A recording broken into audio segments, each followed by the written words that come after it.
Thank you, Dan, for that very nice introduction. I'm super excited to be here with all of you today. And whenever you're watching this, I hope that you will feel like at the end of our hour together that the ethical principles are something that you can utilize in your work to help you be the best school psychologist that you can be, as opposed to feeling like there's something that are put upon you as something, an onus that you have to carry. So that's my frame of reference. So I hope that will be yours by the end of our time together.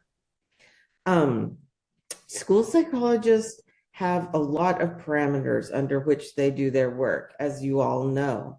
They have ethical codes that we have to attend to. They have legal requirements that we have to attend to, and not just legal requirements, but also federal laws, state laws, and then the very important local practices and procedures. And I usually ask people when I'm in person, I say, what do you think is the easiest and hardest to change of all of these things? And the easiest really is your state level statutory piece, because that is something you can go and advocate for as an individual. You probably have more access to your state people than your federal people. And you might be thinking, well, why not our local people? That's because our local policies and procedures get wound up in a whole lot of other things that are going on in our smaller communities. And it's very hard to change something that's been in place for a really long time.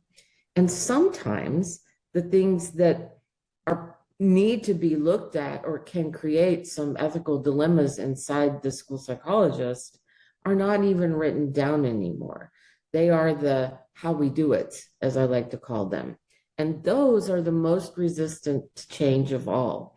So hopefully we can talk through an example that will help you think about the issues to consider when you come up against one of those local policies or procedures, how that interfaces with state and federal law, and how all of that fits within our ethical standards. So hopefully that's what we'll do. When the ethical responsibility comes into conflict with another ethical responsibility or some other regulatory standard, then the school psychologist experiences an ethical dilemma.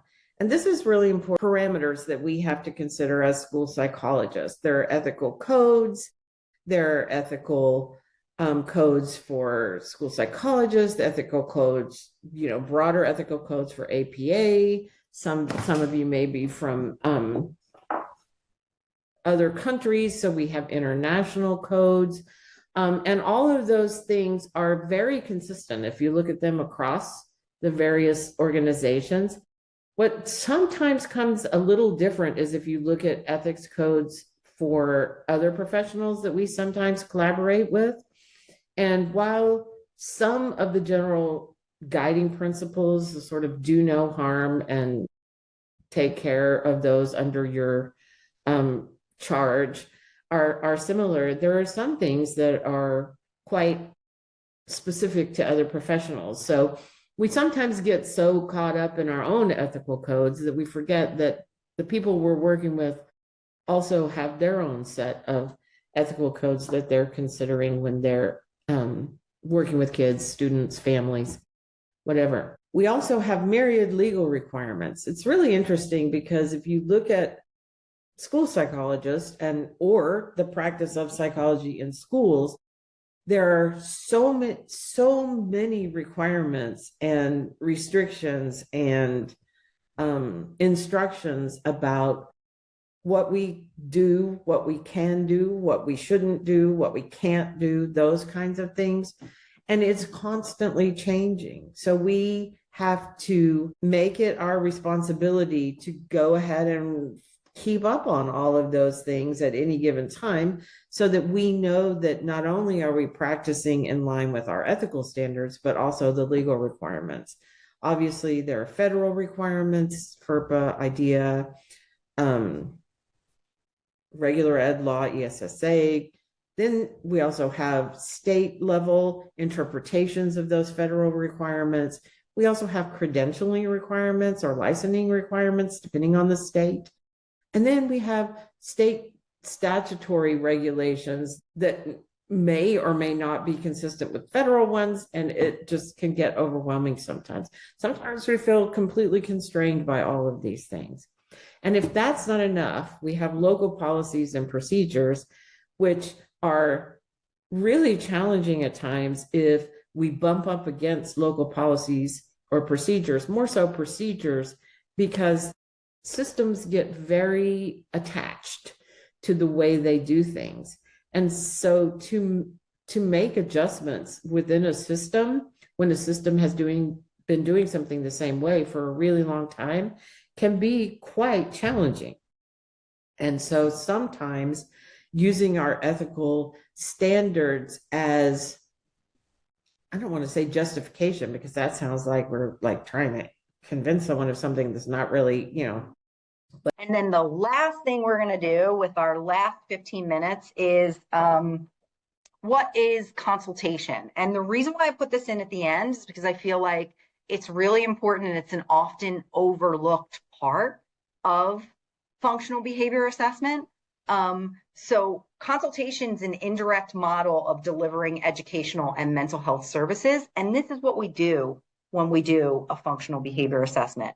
And there's so many pieces to consultation that are important with a functional behavior assessment. Remember when I said earlier, most of the time, it's not the intervention that is the problem. It's not even the assessment or the function that is the problem. It's literally that something wasn't implemented with fidelity or as long as it should be. And usually the reason that is relies totally on consultation and consultation practices. So traditional aspects of consultation, this is where we get into, you work with adults to impact the lives of kids. So it's triadic in nature. The assumptions, there's an optimal working relationship between the consultant and the consultee. So it's non-hierarchical. And that's what a lot of you guys are going to be doing when you're doing FBAs. It is going to be non-hierarchical. You focus on consultee work-related problems rather than personal problems. Personal responsibility for client welfare by the consultee, and the client has the freedom to reject consultant guidance, and communication is confidential. So skill areas for consultants and collaborators: interpersonal skills, communication skills, problem-solving skills, and skills in working with organizations. So what I just want to kind of leave you guys with is, when you design your FBA, these kind of consulting skills to get somebody to actually go through what it is you want them to go through is huge.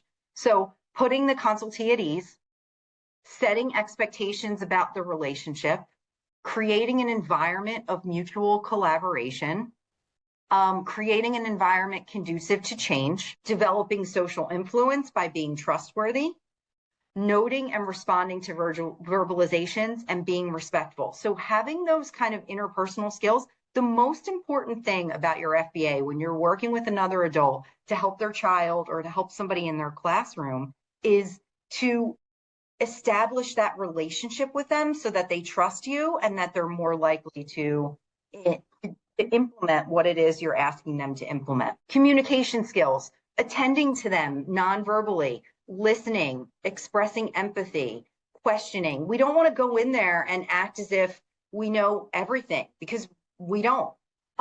Clarifying or paraphrasing, summarizing what they said, providing feedback, giving information. Speak the same language. In applied behavior analysis, we love our behavior speak, but our behavior speak can be a barrier. I don't want to go into my doctor and have him speak in these terms that I don't understand. So being able to speak the same language and really use those communication skills. Problem solving skills. Set the stage for problem solving. Let them know exactly what you're going to do. I'm going to ask you questions. I'm going to collect data in your classroom. I might come into your home. Is that okay? Are there certain rules that you want me to follow? Define the problem with them. Examine that environment. Gather and analyze and interpret the data. Design the interventions with them. Remember, this is collaboration. You're doing it with them. You're going to ask another adult to implement the strategies that you want them to implement. So you want them to do it together. You want to do it, you want this to be a collaborative process. And then predict what will occur. So what we know is that challenging behaviors can typically serve many purposes and require many interventions. A student may tantrum to get attention before lunch, academics, preferred food. It's not always clean, which is why we always have to do our due diligence to figure it out. And we need to have different strategies. So some common function-based interventions, because I know everybody is like, well, what can we do? So for escape-motivated behavior, provide choices in schedule and activities. You can say, do you want to do this first or this first in order to have a child feel a little bit more agency? Make undesired tasks more pleasurable. I feel like this is something I say often. I don't know why sometimes in schools we've just decided that, or even in work, that some people, this is just life. We have to do things we don't want to do. That's just what we do. I don't know why that is. I think we can make things more fun. Sometimes this is something I deal with when I hear people say, okay, now it's time to work. And I'm like, do we even need to use work? I mean, can't we just kind of make it sound like it's more fun? Increasing predictability. So what we know is predictability and lack of predictability breeds anxiety. So when kids, adults, everybody feels like there's predictability in their schedule, they're more likely to have less anxiety and kind of go through the routine. So visual schedules, social stories, intersperse easy and preferred versus non-preferred tasks. This would probably work for many of you guys too. If you kind of intersperse and get some behavioral momentum with your easy tasks and then go to your non-preferred.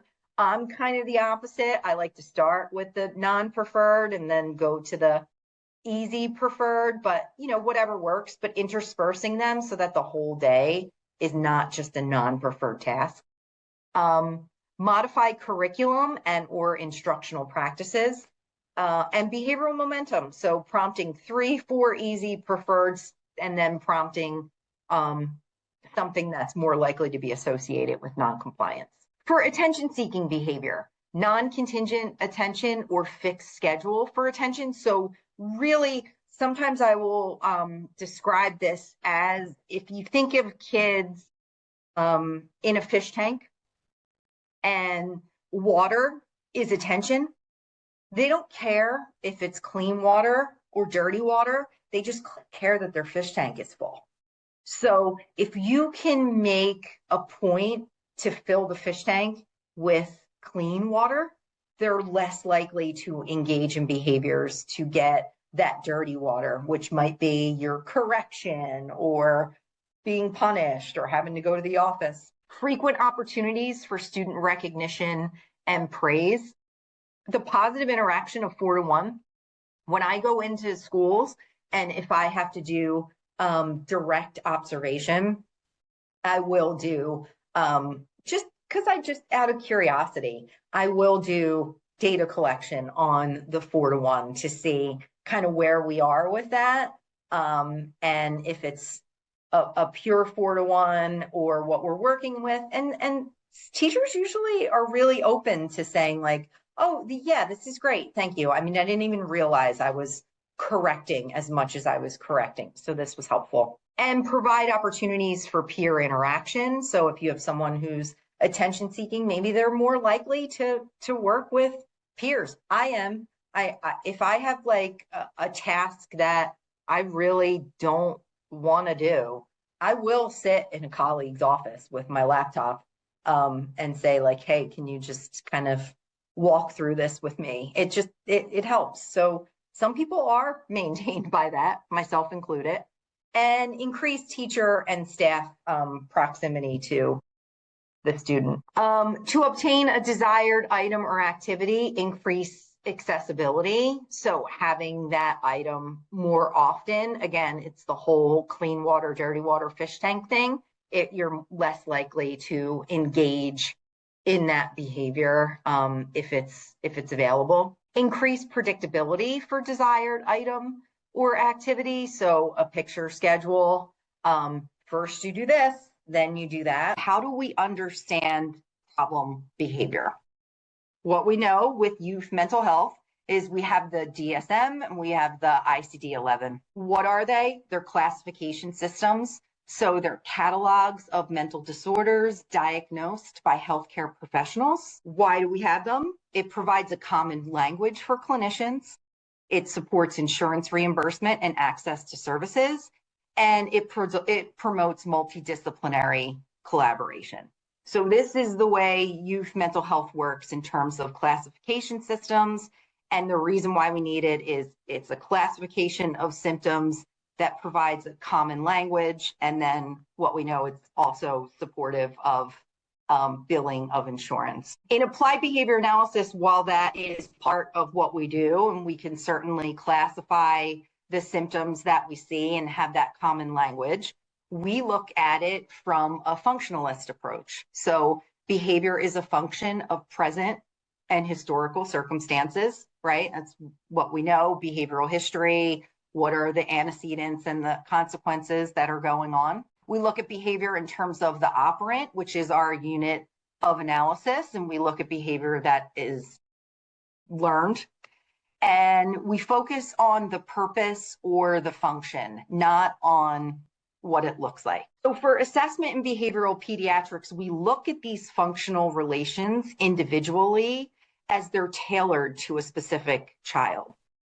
So we look at them very much like we look at everything in applied behavior analysis. What is the function or the purpose of the behavior? If you have a child who is now demonstrating aggressive behavior, we're asking the question, we're trying to assess, we're looking at what is the function or the purpose of that behavior. What new behaviors do we want to teach? So what we know, again, is it's not enough to just reduce an aggressive behavior or any type of behavior. You want to teach a replacement behavior. You want to teach something else that will serve that function. Assess for, can we predict the occurrence of the behavior? So in a lot of ways, when you're working with a parent in a behavioral pediatric setting, you can ask them the question of that to try and get at, when is this aggressive behavior occurring? When are you seeing it?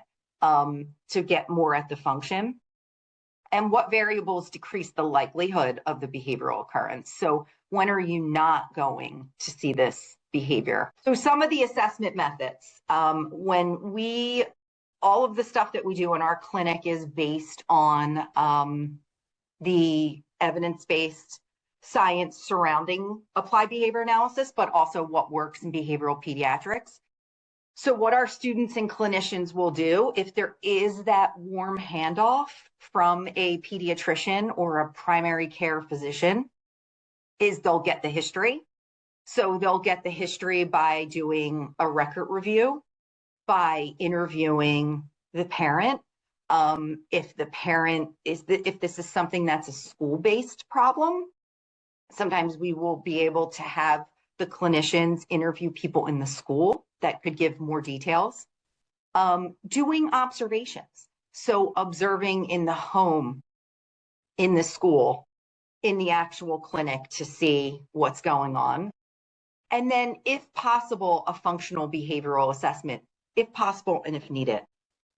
In that, we can do indirect, descriptive, or a functional analysis. So what came of that conversation was, what are these doorknob conversations that pediatricians have or family med physicians have? So what was described to us is, what tends to happen is a child, a parent, a patient will come in for their appointment. The session is almost over. And at the very end, the physician is walking out the door with their hand on the doorknob, and somebody says, wait, one more thing. And that one more thing is significant. So, and there are many different reasons why this could happen. So it could be a parent saying, wait, there's one more thing. I feel like my adolescent is depressed. Wait, there's one more thing. My child with autism is no longer eating. So why are there these doorknobs conversations? So you guys may be able to relate that you've done it before as well. So why do we do it? The anxiety and fear of judgment. So a client or a parent may worry about the perception that it might be a sensitive or an embarrassing detail. Maybe they took all the time in that session really trying to get the nerve to be able to bring up something that was sensitive. They may feel overwhelmed. So the intensity of the therapy session or the intensity of the medical session might be hard for clients to process and share their thoughts and feelings. So they feel this pressure of time running out, and they know maybe how hard it's going to be to get back into this primary care setting. So they didn't maybe work up the nerve to say it in that moment, but then as they were running out the door, they said it. Power dynamics and trust. So there's obviously that inherent power imbalance between a therapist and a client, which can affect a client's willingness to open up. The desire for continued engagement. So if we have a parent that may be needing some sort of support, maybe they don't want either the medical or the therapy session to end, and there is this desire to continue that engagement. Unconscious defense mechanisms. So sometimes it's just an avoidance of painful things, whether you realize you're avoiding it or not. And testing the therapist. So sometimes clients use them to gauge a therapist's reaction without having to engage in a deeper conversation. So what's the potential impact of these doorknob conversations? Clients may experience heightened anxiety or shame after disclosing this sensitive information, especially if they feel their concerns are not adequately addressed. So think about that potential impact when we're thinking about behavioral pediatrics, right?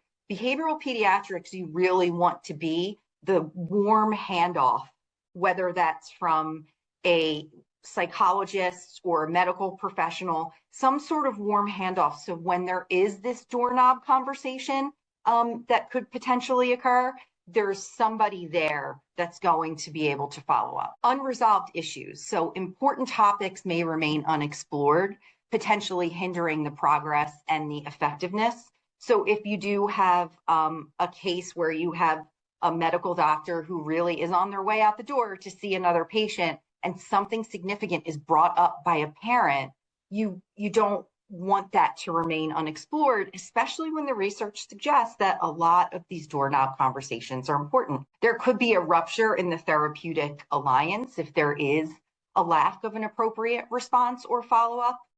And then safety concerns. So obviously, if there's any kind of safety concern where a doorknob conversation could involve immediate threats of self-harm, abuse, suicidal ideation, you don't want to compromise the client's safety and the therapist's ability to respond effectively. So health education and prescriptive behavioral treatment based on the science, what does it look like? What does all of this look like in practice? Well, first, you want to support the caregiver. So behavioral treatment prescribed by practitioner for the caregiver. What we know is that in pediatrics and behavior analysis, the majority of the time you are supporting the behavior of the adults around the child in order to impact the quality of life of the child, in order to impact the behavior of the child. So the caregiver, not the practitioner, is the primary change agent. So there has to be that support for the caregiver. So think about when we first started this presentation and we talked about those doorknob conversations and why are parents doing that when the practitioner has their hand on the doorknob, and all of those reasons. And it could be shame, it could be a lack of support, it could be a power differential. So really having that warm handoff with a behavioral health clinician in order to be supportive at first and say, I'm sure this is tough. It must be really tough to have your child waking up 5 times in the middle of the night, or having a regression where your child's no longer eating. And we're going to figure this out. So kind of that first empathic, active listening, supporting of the caregiver. What we also know too is if we support the caregiver, the child is immersed in therapy around the clock. So if we're not going to do individual type interventions ourselves, we're going to do consultation and support the caregiver, and doing that in the right way with the right consultation skills will ensure that the child will get most of it if it's being implemented with fidelity. What are the tools we want to do to support the caregiver? We want to have health education first. So we want to make sure we're able to make clear and have any of the documents that we need to make sure that a parent understands health, understands what are positive things, what are negative things. We want to have procedural guidance. So whatever we're asking a parent to do, or a caregiver to do to support the behavior that was brought to us, whether that is teaching that behavior or reducing a behavior, we want to make sure that the procedural guidance is really clear. And telehealth-based support between appointments. And I think, especially following COVID, there has been a huge uptick in telehealth appointments in the medical community, but in behavioral pediatrics, that's also been very helpful. So you no longer need to have a parent come back in between appointments.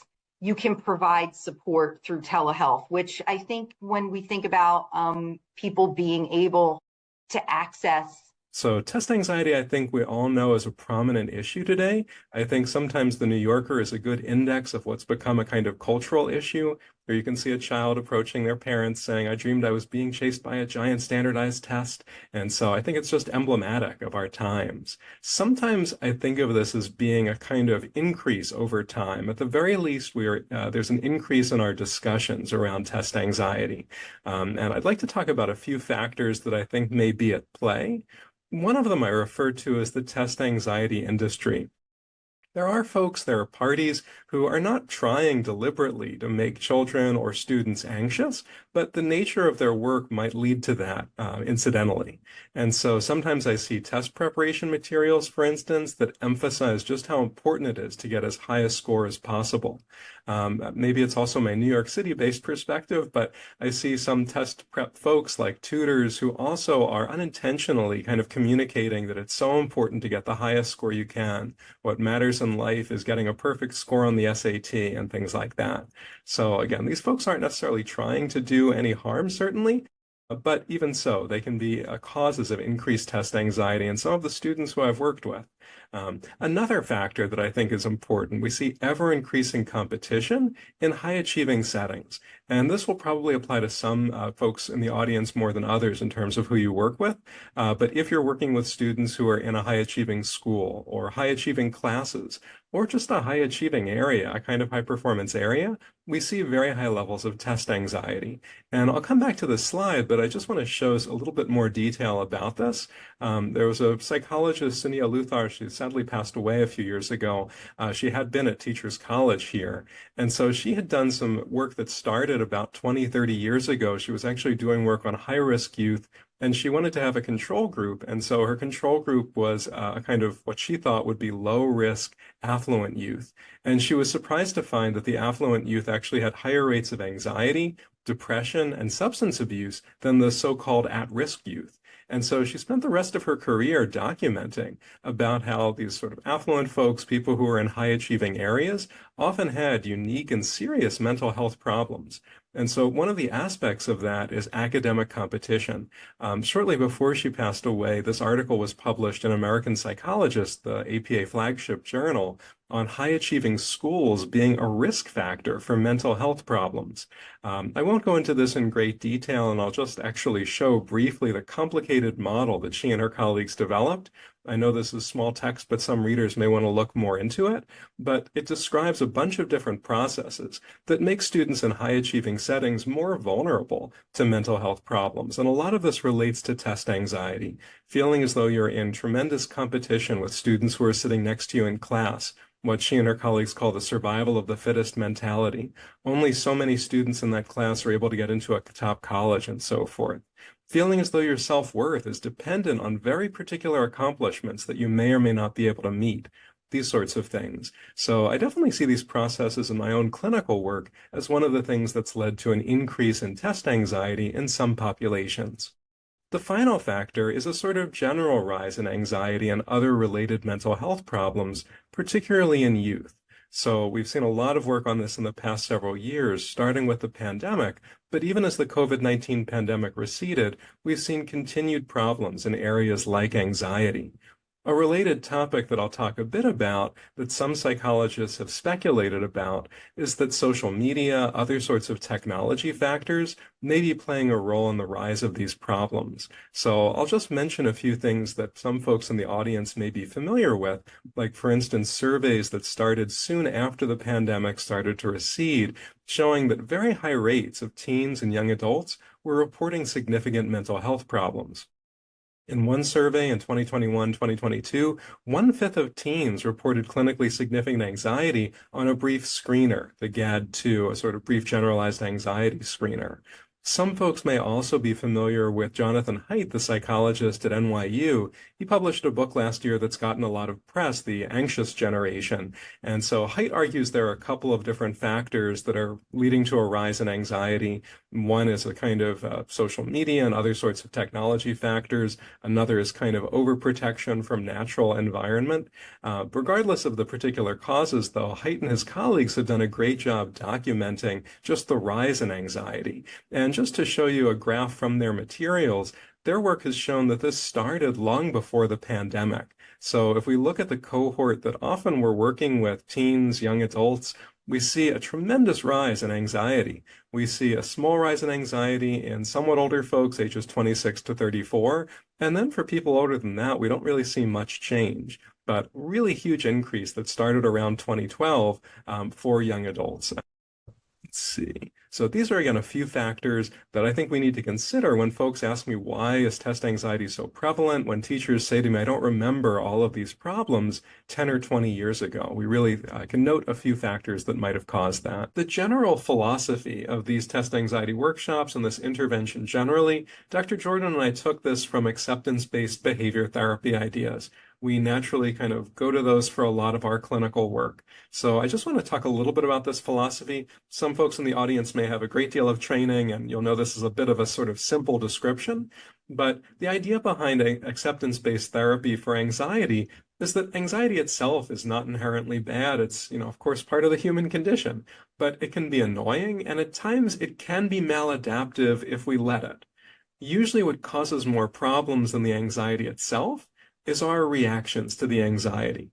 So sometimes when we feel anxious feelings, or if we're thinking anxious thoughts like worries, we judge ourselves, and that causes a kind of secondary negative emotion. We're feeling negative emotions about our negative emotions.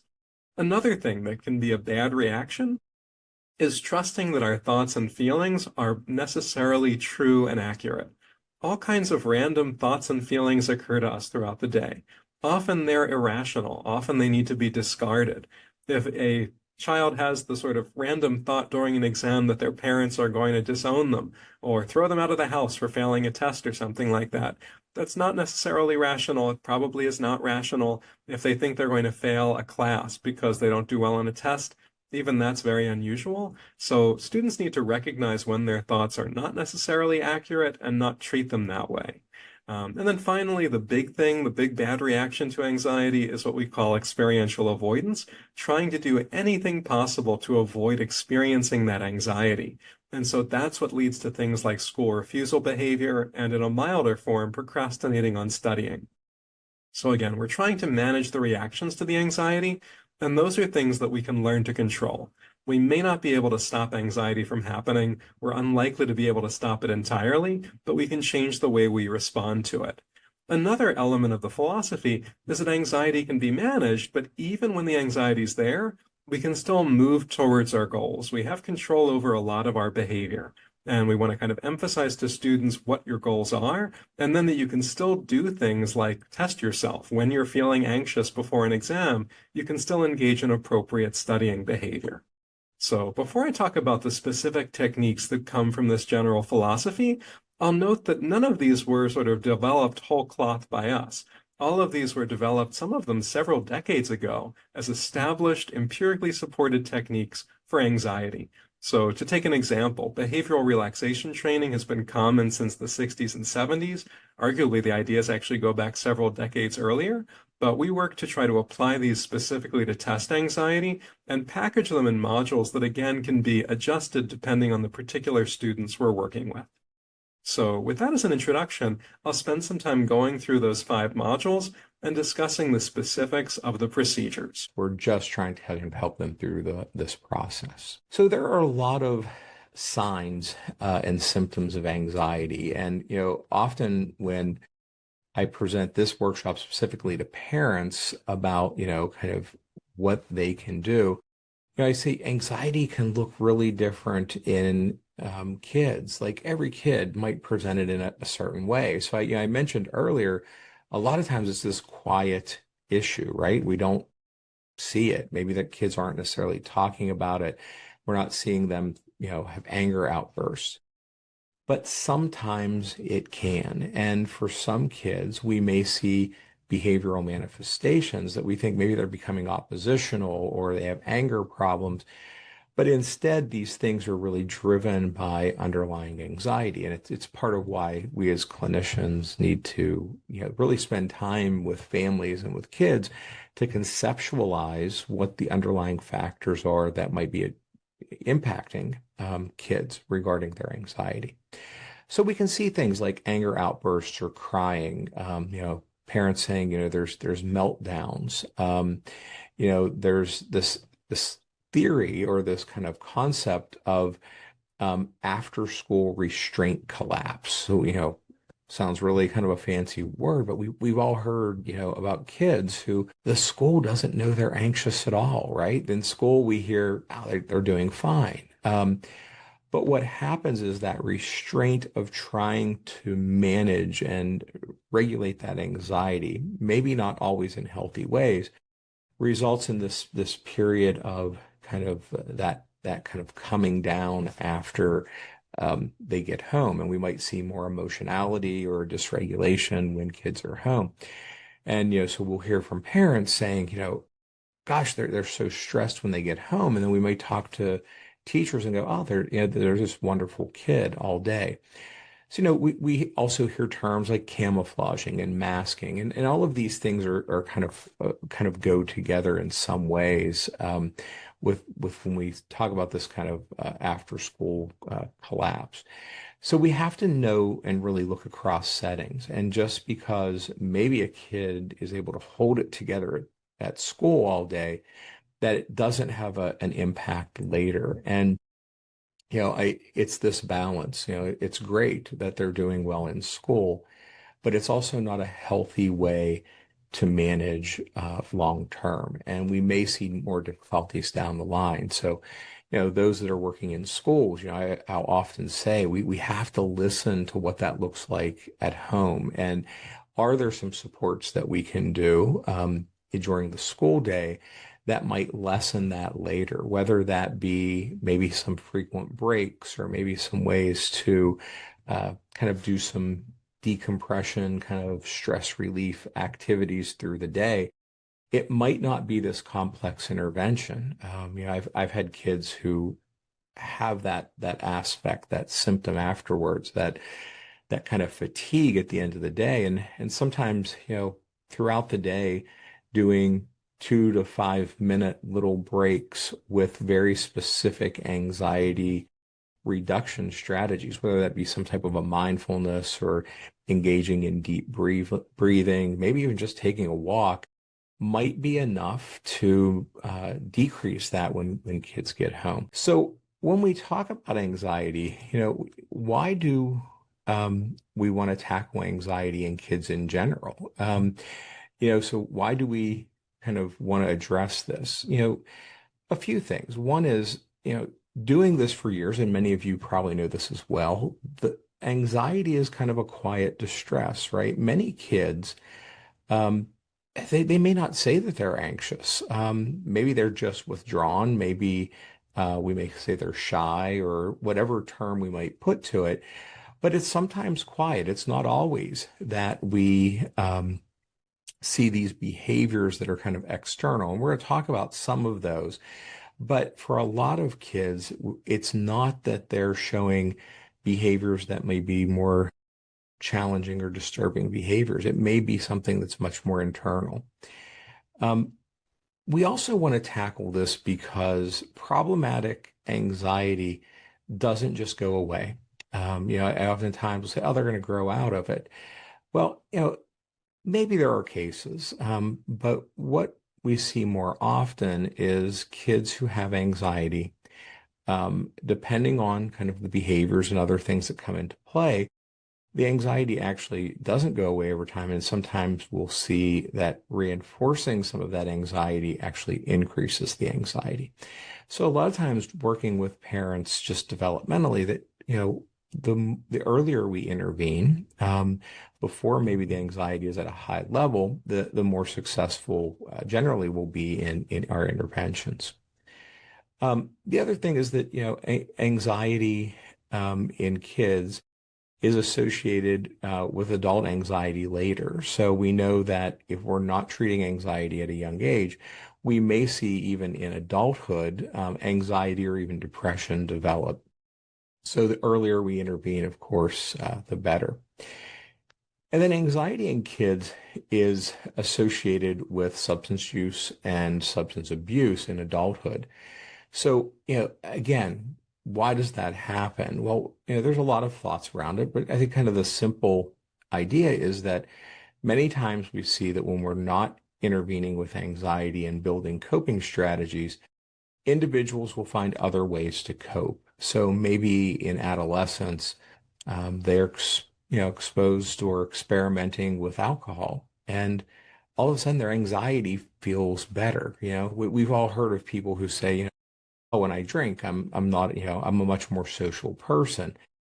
For some people, that becomes reinforcing, and that can engage us into kind of a pattern of behavior. And again, not with everybody that has anxiety, but it is a risk factor that we have to consider. So we want to tackle anxiety early in kids, not only to help with quality of life at a young age, but also from a preventative factor, that making sure that we're not seeing these things worsen over time or develop into other difficulties. So, do we want to remove all anxiety from kids? So we, a lot of times when we talk about anxiety, we talk about it in this negative tone, and anxiety isn't necessarily itself bad. In fact, for some of us, it can be very motivating.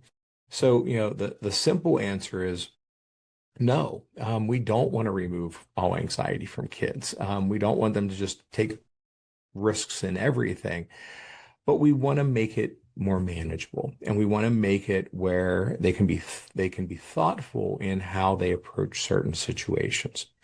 So with anxiety, we're looking to maybe lessen the distress from it. We're looking to build coping around how we handle or manage that anxiety. but we're not going to eliminate it completely. We want healthy anxiety to be part of people's lives. It is protective. We don't do certain dangerous behaviors because anxiety may help us. Anxiety may help us be motivated, right? We may, worry that we're, not going to get a good job, and we may work harder in school as kind of an example. So when we work with parents, again, our goal is we're not taking away all the stress. We're just trying to help them through and your child doesn't have to have an anxiety disorder, of course, to do these. They're just good wellness kind of strategies. So get moving, having kids, make sure they're doing, moderate exercise every day. They don't have to go to the gym, but they need to do some movement. Maybe, minimizing some of that time that is in media and device use and that space, and really trying to get more into doing some activities. And as parents, encouraging that to occur together, whether maybe they could take a hike together or just go outside and pass ball or jump rope or do whatever they want, but some physical activity. Diets. Again, we know that that's part of wellness in general. Not that we have to do these big elimination things, but we do know that, maybe limiting some sugar and caffeine for kids who are more prone to anxiety can help. Again, doesn't mean we have to eliminate anything, but just paying attention to those aspects. One thing I wish I could spend a whole lot more time on today, but when you're working with parents, ensuring that we do talk about sleep. And again, earlier I mentioned that book, Banishing Bedtime Battles, as a resource for you all working with families that you can share with them. But really paying attention to how sleep is impacted, and then how that might impact things like anxiety. Think of yourselves, right? Like, we've all had times where we didn't get a good night's sleep. What's our tolerance that next day? What's our ability to manage our own emotions and those types of factors? And so we need to kind of pay attention to that. These lifestyle pieces are sometimes overlooked, but can be really important.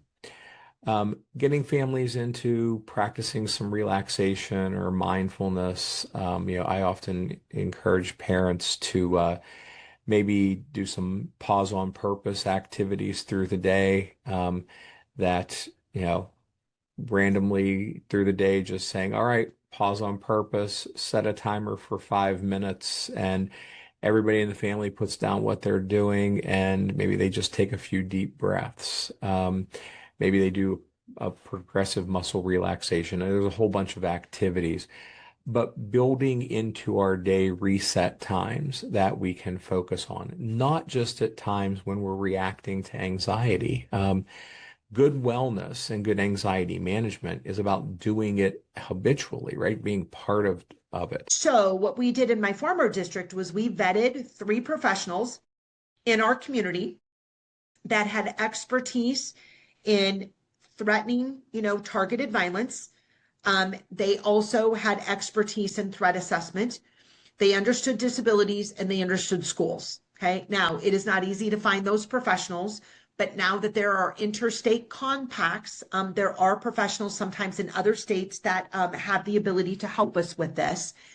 And we said, if you pick off this list of 3 and you sign the release of information for us to partner with them to better help address your child's needs, we will pay for it. Okay. Now, granted, it takes your superintendent being willing to, to disperse some funds. But we found that approach helped really well, because this was only used in real serious cases. But then we had another partner to help us figure out what is the best way to address the concerns and get the right services in place.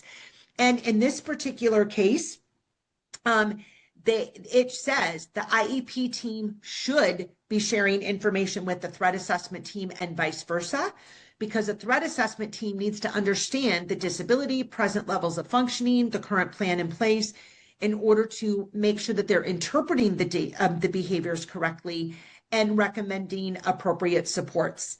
And in addition, I sometimes see schools, we're going to suspend the student while we do the threat assessment. First of all, not best practices. I don't know how you do a good threat assessment when the student is away from school, which, by the way, increases risk, as I mentioned earlier.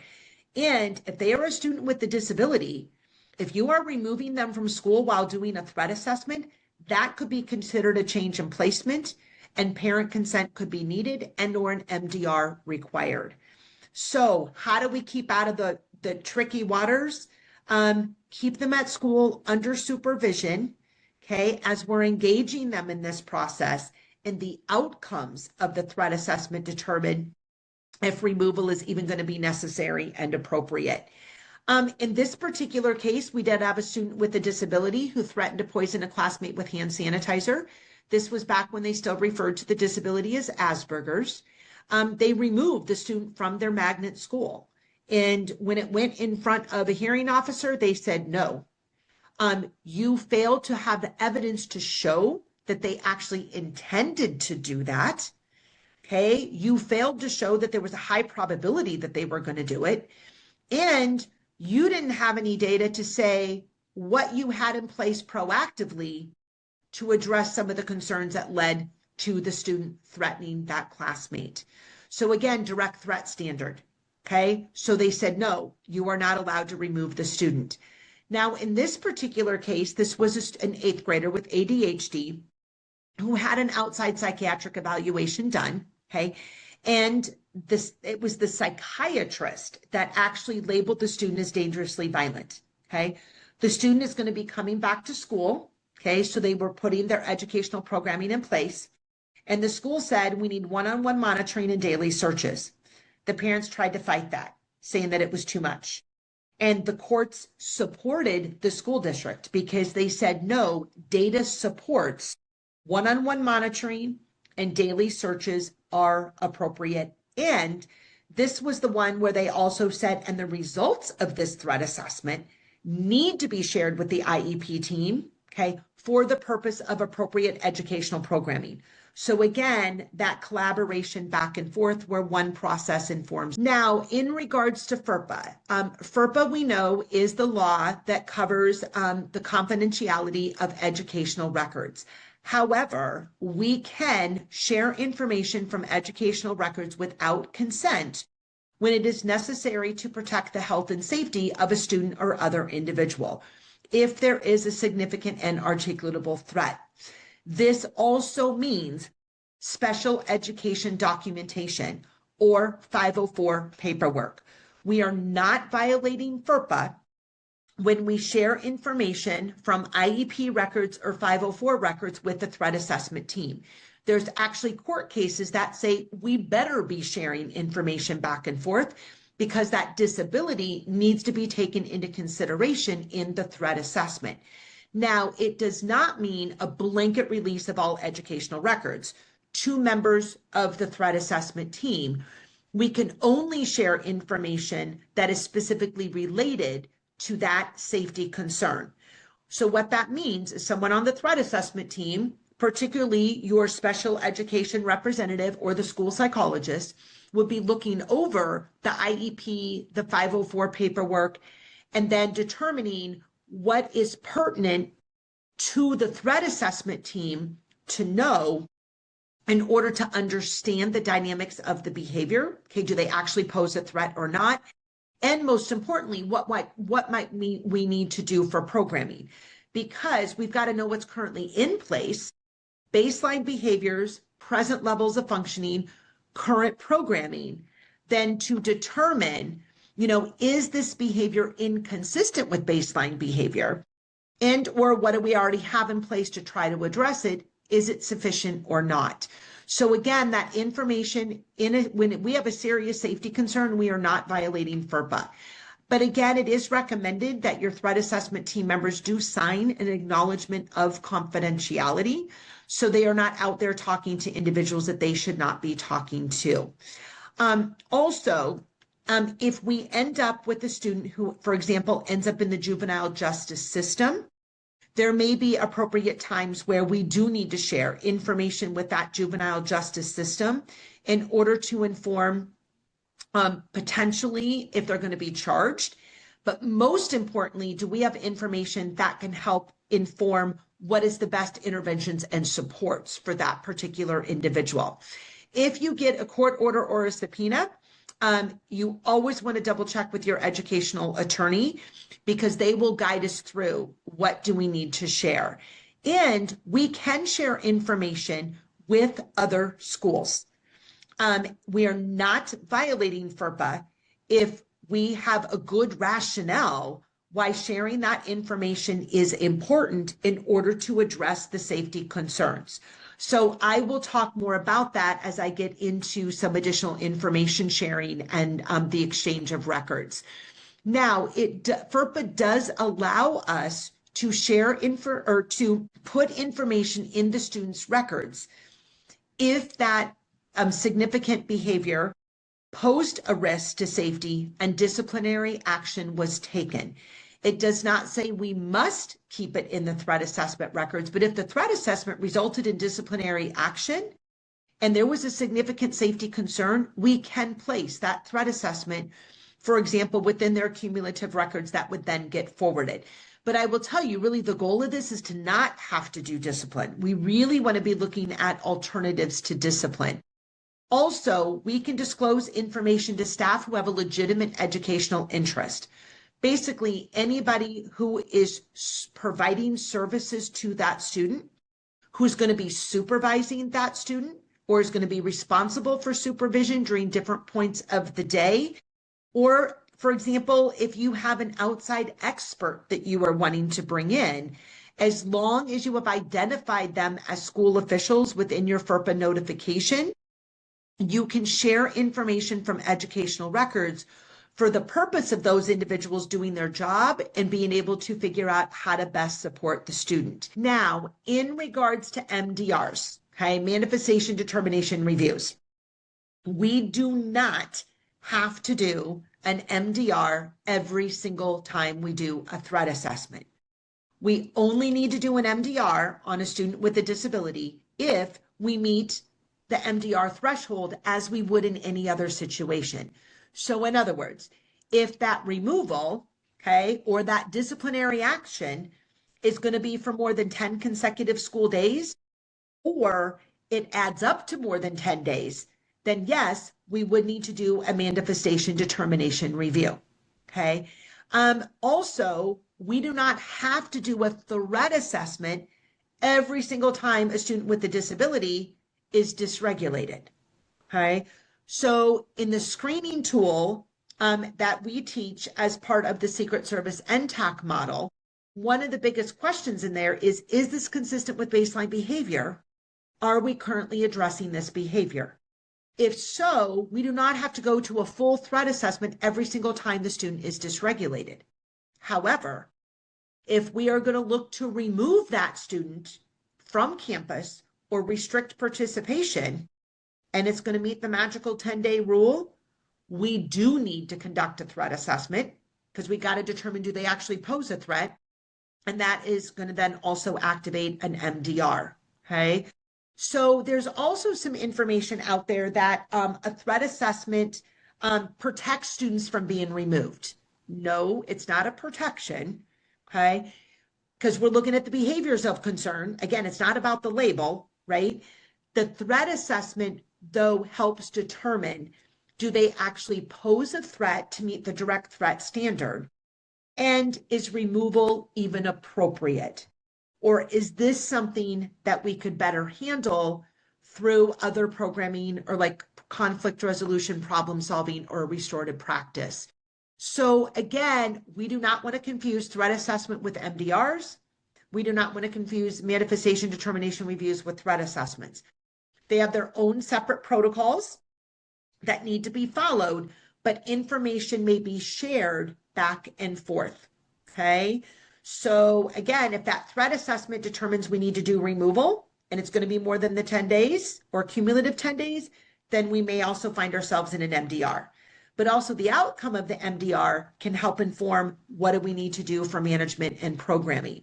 So if they are on an IEP, okay, and we need to remove them from school because of potential threatening behavior, you technically need to have an MDR within 10 days of that decision to change placement.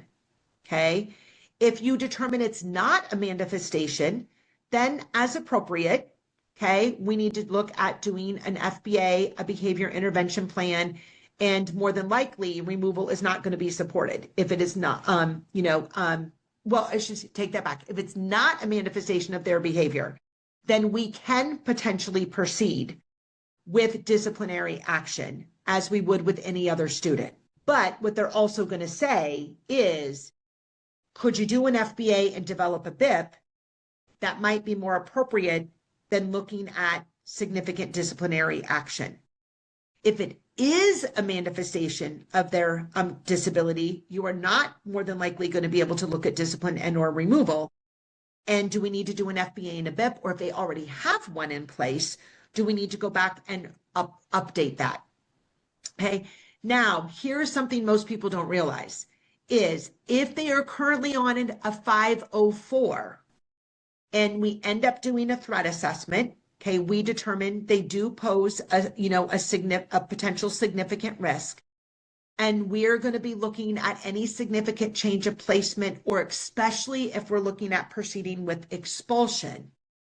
Technically speaking, you need to conduct an evaluation prior.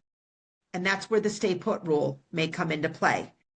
Why they have that in there is rather than expelling them from school or placing them in a more restrictive alternative setting, might they qualify for services that could be addressed through an IEP and a least restrictive environment? Okay, so to summarize what we've been talking about in this webinar, I would like to suggest that IDEA's eligibility determinations be a 3-step process. Now, in some states, we're going to have to tweak this flow chart somewhat, but in those that, like California, that really carefully adhere to the IDEA eligibility language, step 1 is, what's the condition? There must be a serious emotional disturbance from which the characteristics stem. What do we mean by serious? Well, something like serious schizophrenia, really serious and debilitating health problem. It cannot be social maladjustment. Again, that's been kind of a challenge for everybody. I have a whole half-day workshop just on the social maladjustment exclusion. But in a nutshell, here's your half-day workshop. Operant control. It can't be choices that the student makes. And how do we figure that out? By and large, it's behavioral interventions.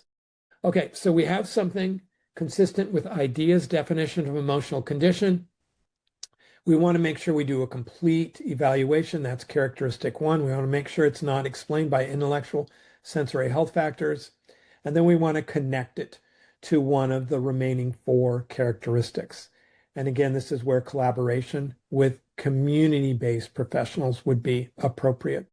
And then finally, step 3, and this is where you and the IEP teams are the expert. This is your lane. And this is what makes the difference between the clinical diagnosis and the educational classification, the 3 limiting criteria. It's been exhibited for a long period of time. Not necessarily a hard and fast time frame, about 6 months, generally speaking, as a rule. But if the problem's really severe, it could be as short as 2 months. If the problem is likely the manifestation of some sort of situational adjustment that needs to be made, it could be as long as a full academic year. Then we make sure it's to a marked degree, it's pervasive and intense, it's seen in all settings, it's disturbing. Again, T-scores and behavior rating scales 70 and above are pretty much slam dunk here. And then finally, it adversely affects educational performance. So that does it for me. Pretty much all of the references you've seen on the bottom of my slides are listed here, many with links that you can check out. And then finally, let's stay connected. Here's my email address. I'm happy to continue this conversation online. drop me an email. If it's a particularly complicated situation, I may be asking you for a phone number so we can talk over the phone. But if it's a pretty straightforward question, we can handle it electronically. Now, before we really get to the task at hand, I need to talk briefly about the broader challenge of mental illness. In a recent study published in 2024 by Lieb and colleagues, it was estimated that in 2021, 28% of youth in this country had, at some point in their lives, had a mental, behavioral, or developmental disorder. In other words, we must do more than determine special education eligibility, because that population of students with mental illness is much larger than that population of students who have a mental disability or disturbance, whatever you call it in your state, and need special education. So if all we're doing, I guess what I'm trying to say is, if all we're doing as school psychologists to address the challenge of mental health among our nation's school children is participate in IEP eligibility determination decisions, we're in fact ignoring the vast majority of students with this type of health problem. Here we see the typical high school class. We can anticipate, given federal surveillance efforts, that 6 out of every 30 high school students will be dealing with a mental health challenge of some sort. And for many of those students, the health problem they're dealing with is pretty severe, further emphasizing the need to attend to the broader population of persons with this kind of health problem. The most recent estimate that I could find in terms of the percentage of school-aged youth receiving some sort of care for this class of health problems is about half. In other words, about half of the kids with these mental health problems, these challenges, are getting no treatment whatsoever. Among those that do receive some sort of services, it's because of, think about this, how do those kids, that 53% of kids that get some treatment, how do they get it? Well, they get it because of educators. Of the 53% that have their health problems identified and are somewhere, somehow, some way receiving some sort of treatment for these health problems, 70 to 80% receive this care in a school setting. So I hope you're getting where I'm coming from with this point and why I'm taking some valuable time of this webinar on ideas, ED criteria, and devoting it to and wanting me to bring your attention to the broader challenge of mental illness among our nation's school children. I'm further emphasizing the need for this attention among students who do not complete high school. 20% end their education early because of early onset of some sort of psychiatric disorders, with mood disorders being among the most common. About half of 14 years of age and older with a mental illness will drop out of school. Oppositional defiant disorder is the most common type of mental disorder for primary school dropouts. ADHD, conduct disorder, depression are the top factors for high school dropouts. Mental illness is clearly associated with poor achievement and poor school attendance. Something school psychologists are well aware of is the concept of working memory. Working memory is oftentimes referred to as the bottleneck of the human information processing system. Working memory is that amount of information that we can attend to at any one time. Working memory is limited in size and capacity, and you as a school psychologist probably spend a significant portion of your time when you're doing psychoeducational assessments evaluating working memory and its size and capacity. In fact, some kids qualify for special education because of extremely limited working memory capacity. Well, if you have a health problem like, say, anxiety, guess what is filling up your working memory? Right, anxiety. Essentially, what I'm getting at with this slide is I'm arguing that mental illness, things like anxiety, fill up working memory and essentially render a student unavailable for instruction. Conversely, mental wellness, self-regulation, emotional competence, positive relationships is associated with school success.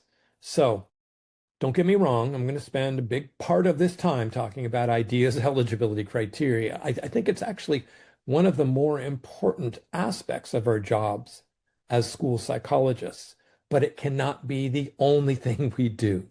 We need to assertively attend to that percentage of our nation's youth who have a mental health problem but don't need special education, as well as striving to promote mental wellness. So that was another piece that, I typically create more time to talk about, but I wanted to make sure that even though you're going to receive a lot of tips today, make sure that you're kind of being mindful of like the when you're bringing it up, getting consent, that they're okay with you bringing it up, and also being receptive to, even if you bring it up and you follow all the tips, they may still give you feedback either verbally or non-verbally that suggests that there's still some finesse, there's still some learning that needs to happen, and that's okay. Okay.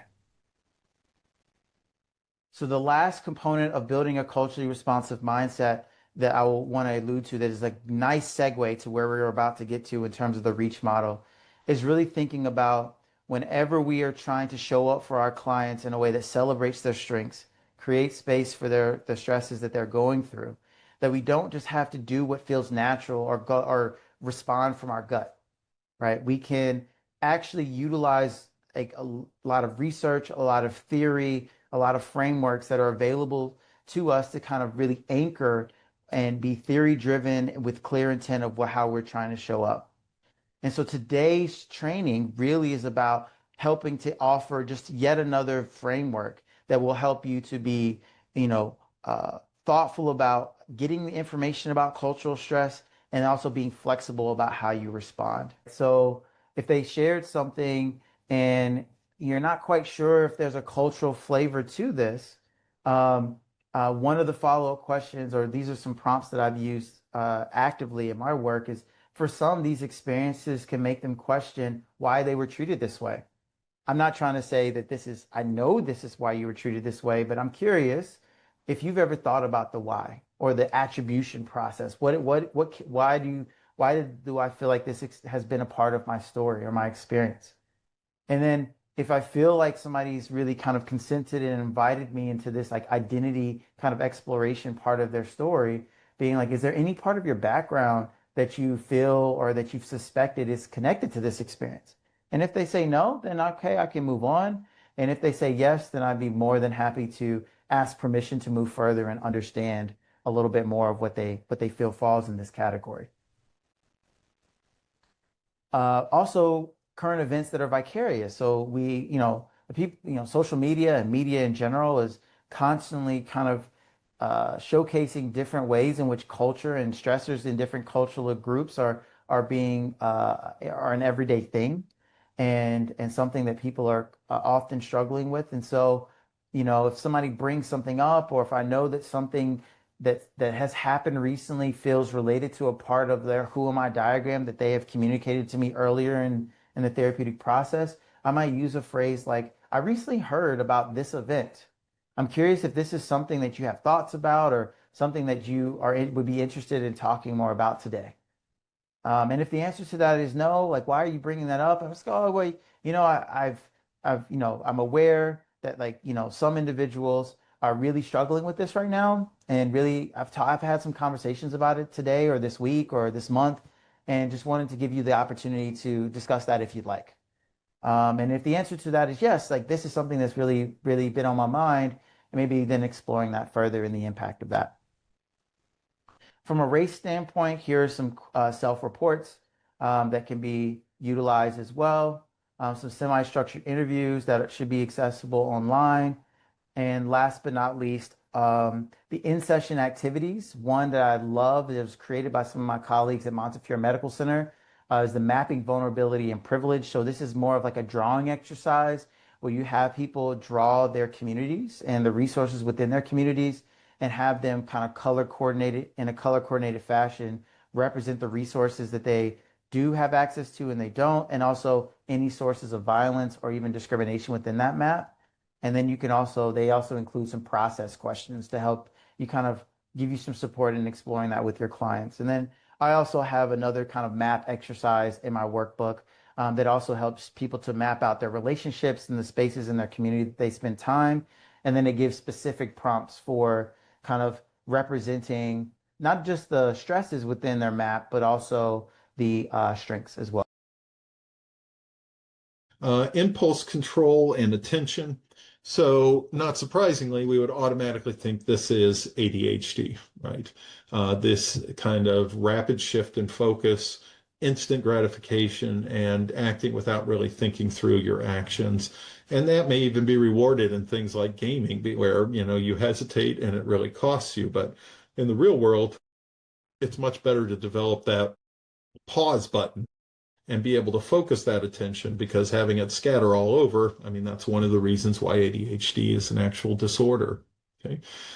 So individuals that have ADHD or maybe even autism, it's going to worsen their regulatory deficits because it's kind of eroding whatever progress is being made on those. And it can even overlap a little bit with individuals that have oppositional defiant disorder. So this kind of constant switching can be quite damaging for the overall development of that emotion regulation with those particular disorders. Sleep disruption, once again, that displacement hypothesis. When individuals with anxiety, depression, ADHD, they tend to use that in the evening, their screens in the evening or right before bed, you get worse sleep quality and those symptoms tend to worsen. As far as other usage patterns, those with anxiety much more likely to have FOMO than what we see with other individuals. And we also see that social media with those anxiety tends to ramp up the co-rumination, you know, discussing those personal problems and almost to be where that's part of their identity as opposed to not, or even having cyberchondria, which is a lot of a kind of takeoff of the hypochondria, where you have an increase in health anxiety because of the things that you read.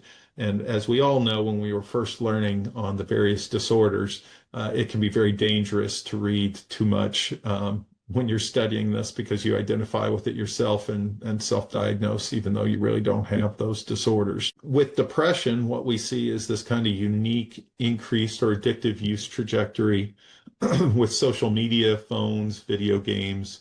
The more depression, suicidal behavior, and suicidal ideation tends to be seen with these increased kind of addictive use trajectories. Also, the upward social comparison that we've been talking about, that can lead to depression because, once again, you're never going to kind of measure up, and that can be quite dangerous. Problematic internet use, we see that with ADHD, and that's because it's almost the perfect environment. It's like, finally, I found the place that I fit in, where all of my little distracting kind of behaviors, except for when I'm really into something, and that's the hyper-focusing aspect of ADHD. But all of it is now a perfect fit. It's not me having to try to modify to learn in this real world, but now on this online world, oh boy, it's a perfect fit. And so I get sucked into using the internet more and more specifically, problematic social media use. So when dealing with individuals with ADHD, it's probably really helpful to ask those teenagers, you know, if they use social media, how long are they on? What type of platforms are they using? Because those can contribute to this inability to focus, acting without thinking things through. That is such a hallmark, and of course is not going to be getting better in that type of environment. Some more on the problematic internet use with ADHD, the artificial stimuli, the rapid shift in focus, this instant gratification approach, once again, kind of making it harder. And we also see, there was one study that I kind of ran across as far as stimulant prescriptions on TikTok, and always looking at these positive effects and not the potentially negative effects, which could even lead to some self-medicating on the part of somebody with ADHD, or who believe they have ADHD but don't actually have ADHD, right? As we switch to those with autism, the screen engagement, they really have an attraction to those screens. They have a lot more control over them.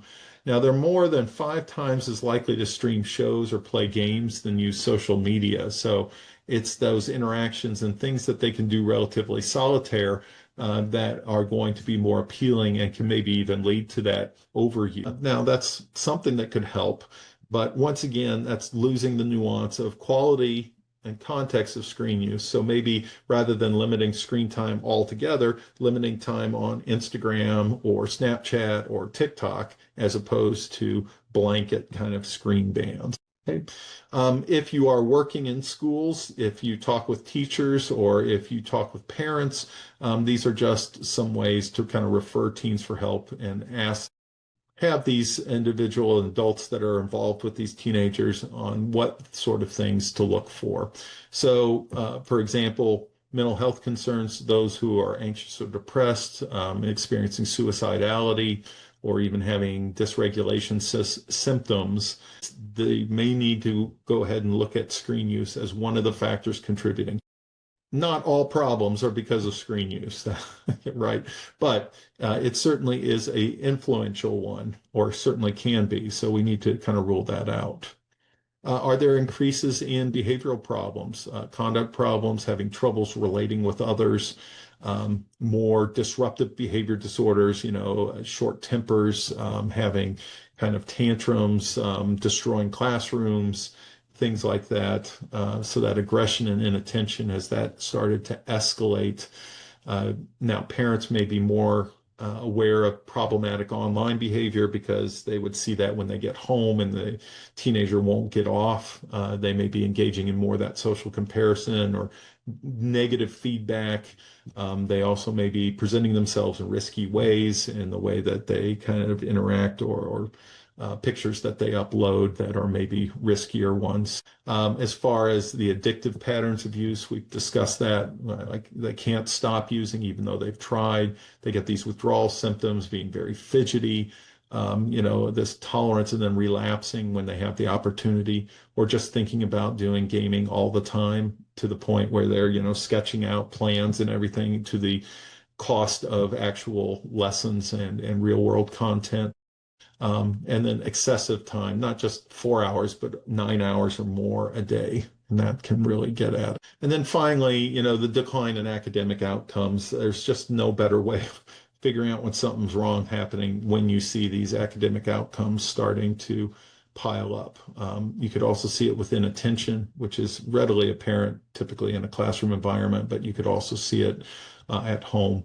And then somatic consequences of this internet use, constantly holding your body in a particular body set that can lead to wrist, neck, or back strains, headaches, eye strains, or even poor sleep.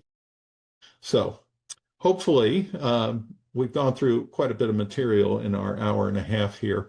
And in case you're wondering, like, where did all this data come from? I have way too many references here. Several pages. So if you are interested, I would highly recommend downloading the slides for this presentation, and you can kind of see what goes into this. But we had quite a few here.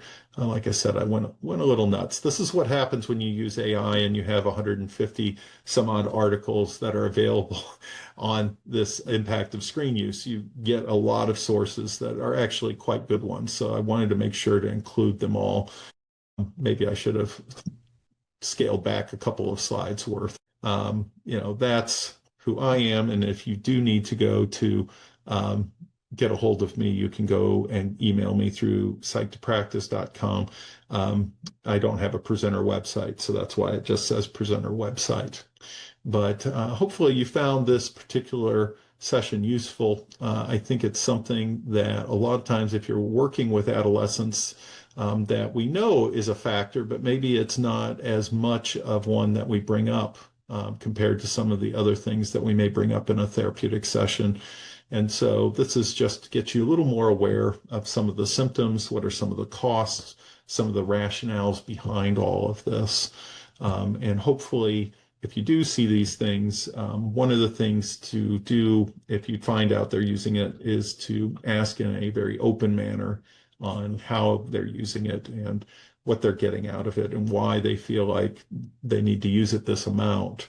And not get accusatory, but really just listening to them, and then gradually trying to increase the self-awareness, and so that they can be a little more open maybe when it ultimately comes time to change the behaviors. But odds are they wouldn't have gotten on your radar if there hadn't been problems already kind of circling around there. And so your role is really to kind of just act on that and hopefully provide them with some good habits so that they can go into adulthood and use screens in a way that's adaptive and helpful for them. Because I don't want us to lose the idea of all the positives that also can come from. Okay, so the question we have to ask now is, are the fidget devices appropriate for your class or for your child? Because remember, we're looking at evidence, and especially a lot of nomothetic evidence, that seems to suggest that it has little effect. But even within that nomothetic data, we noticed that there were some students who may have responded differently. And so what we want to provide here is, let's say that you are working with a child and you wonder if a fidget device may be appropriate.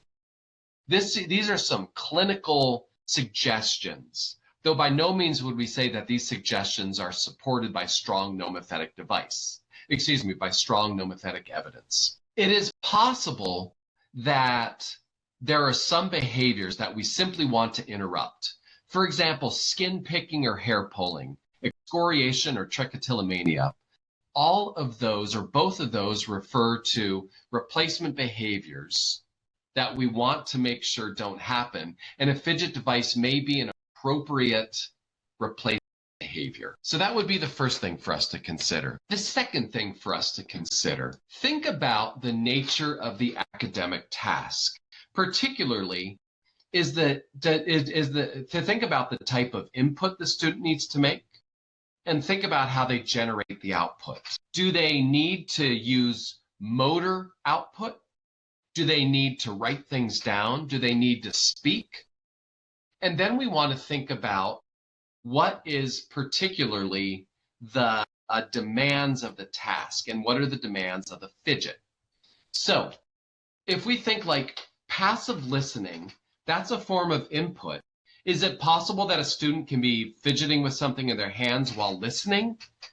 That's plausible, especially because listening only requires them to sit and potentially be doing something. Is it, the next thing we have to think about is, what if the output modality is oral versus manual?